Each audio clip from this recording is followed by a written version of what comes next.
hear you like I'm young.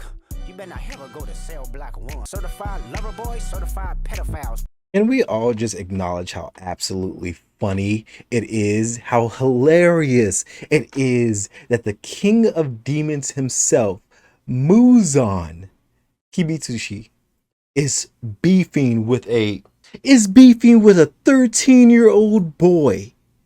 Like the king of demons himself, Muzan, who has to be roughly 1,000 years or so, is beefing with a 13-year-old boy.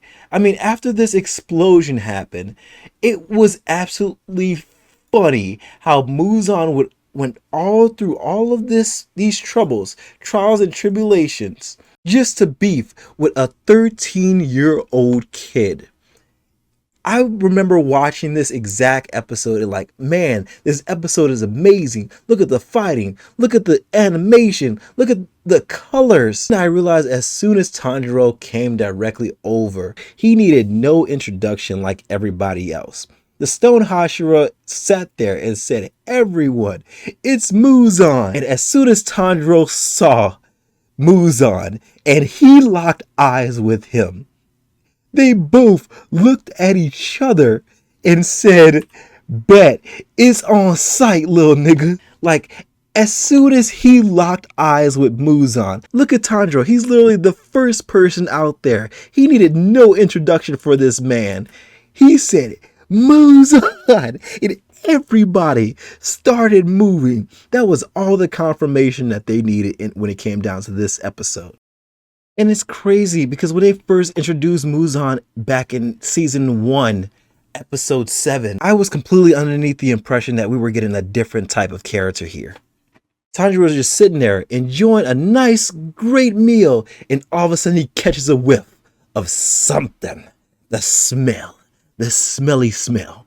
The smelly smell that smells smelly. He runs through tons and tons of people to meet one specific man. And immediately, as soon as he grabbed him and looked inside his eyes, boom, that eye lock. He knew he was a demon.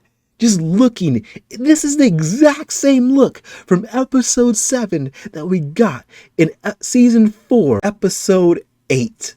And as soon as you saw him, I thought, okay, we have Muzan here with a family, with a wife. He's obviously a different type of being.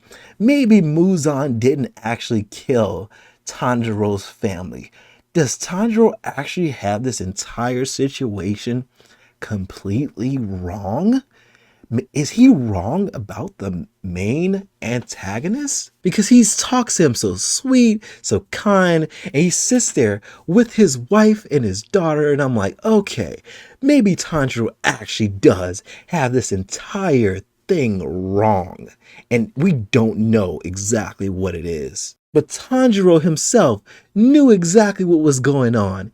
He was even sick to his stomach at the fact that Muzan was sitting here pretending to be a human being and not acting as though he was a demon, fooling everybody. Even this scene, I wanted to give Muzan the benefit of the doubt.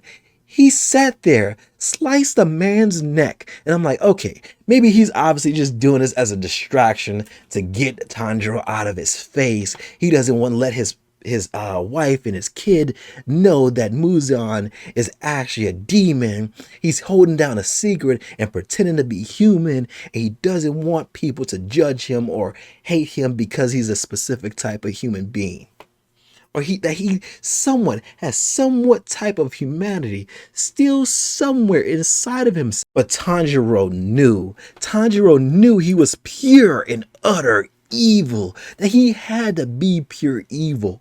He sat there holding down this other guy to try to protect all the civilians and everyone, and then the cops had the audacity to treat Tanjiro as though he's a black guy.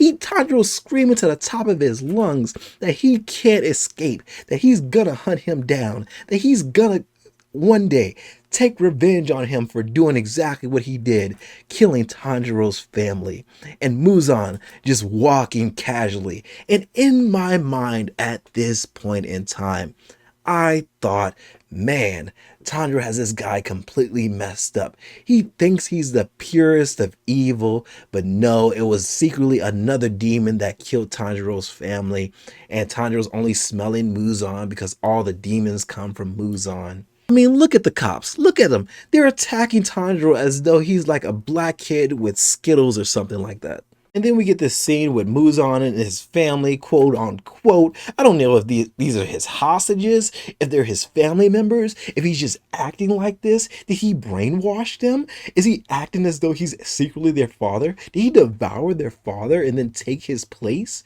And he's just posing as a human being, and like he's pretending that these people are his actual family and that he genuinely cares about them. And he lets them go safely home. I'm like, okay, maybe he still has this guy completely messed up. But no, sir. Then in comes this scene. This horrible scene.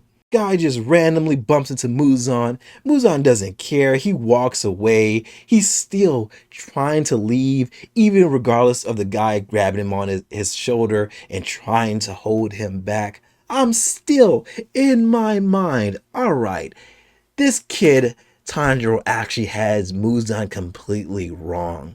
Maybe he just dislikes humans because they're so horrible. Humans did him something horrible when he was a human, so obviously he has to go ahead and get his get back.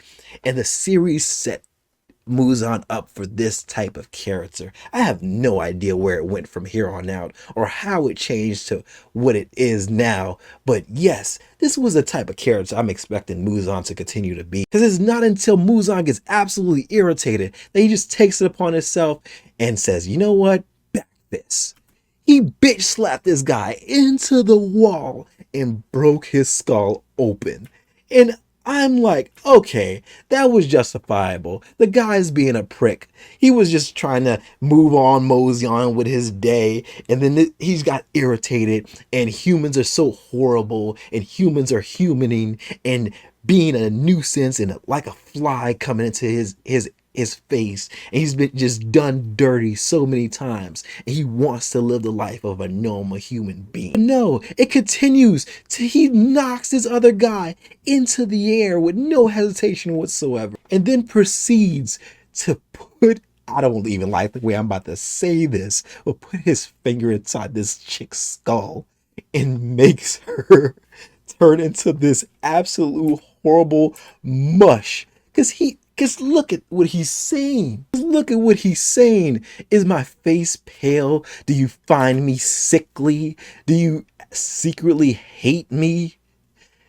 So obviously, all these words, I'm like, okay, maybe we got Muzan completely all the way the fuck up. But no, he puts his finger into this chick's skull and turns her into a full plate of freaking mush. Look, she's convulsing onto the ground.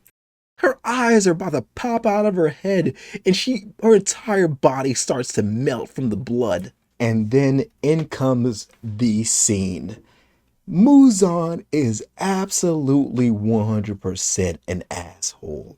I'm thinking, okay, Muzan's a kind individual person who just wanted to enjoy being human, and he just ended up being a situation of bad circumstances like every single other demon was, and that all humans are horrible. They started doing him dirty. But we get close to this section right here, and no, it lets us know Muzan was just an asshole, that he secretly was sick, and there was a doctor taking care of him, doing his best to try to get the young master to be healthier again. I don't know whether it was a curse. I don't know whether it was something that was secretly done to him, but this man doing his best to take care of him, and Muzan murders him. How could you do something like this? And ever since this scene, I said, no, you deserve to get your head chopped off by a 13-year-old kid. And they show us all the different horrible things that Muzan did when he became a demon. He just ate people, tortured people, killed people, multiple. And I'm like, where did all this come from? It seemed like you had a completely different type of character from before. I didn't expect any of this to transpire. And then it all set in. I'm like, yeah, no, you don't deserve to be walking around anymore in the sunlight. No, I had sympathy for you. I suspected you were a good person. I felt so betrayed in this moment. Because think about how many horrible people he's killed, but how many kind and innocent people he's killed for no reason whatsoever. He's done all of this. And then has the audacity, the gall, to act as though he's the fucking victim. I mean, look how he's looking at Nezuko, as though she's the light at the end of the tunnel, that he will finally be free and be able to have a wonderful life. But no, you just want to do all this specifically for chaos. You just want to be horrible and hate and kill people. So for me, Tanjiro beefing with the Lord of Demons, this 13-year-old child, about to chop off the head of the most oldest demon ever, I'm like, I have no sympathy for you whatsoever. You deserve to die, sir. Die horribly and never come back ever again. So yeah, I don't know what you guys think, but this is my entire interpretation of this scene. I had hope for you. You were supposed to be the chosen one. How can you look so good and be so evil at the exact same damn time? But I hope you guys enjoyed my videos. If you have, please be sure to hit the thumbs up button and subscribe down below for more videos just like this one. Make sure you like me, love me, and you talk to me down below. And I'm going to see you guys in the next video. Peace.